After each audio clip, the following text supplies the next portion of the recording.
Why should we, as Christians living in our time period, care about what the Bible reveals about the eternal state? I have 3 quick subpoints to share with you. Number 1, the eternal state is a reminder that evil is limited. Did you know God has evil on a leash?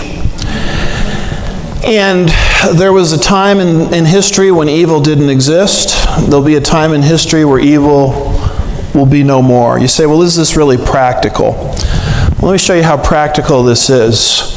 When you evangelize a lost person, the first question they're going to ask is, well, if your God is a God of love, then why have all of these tragedies happened in my life?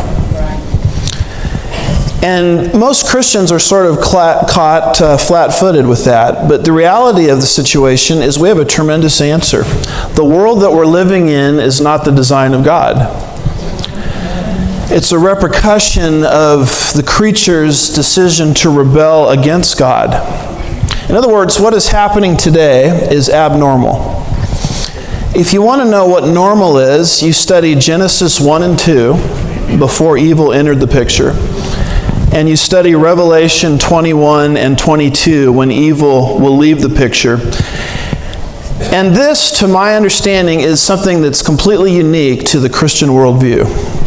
Every other false religion out there, every other belief system, whether it be evolution, reincarnation, they basically teach this idea that what's happening now is normal.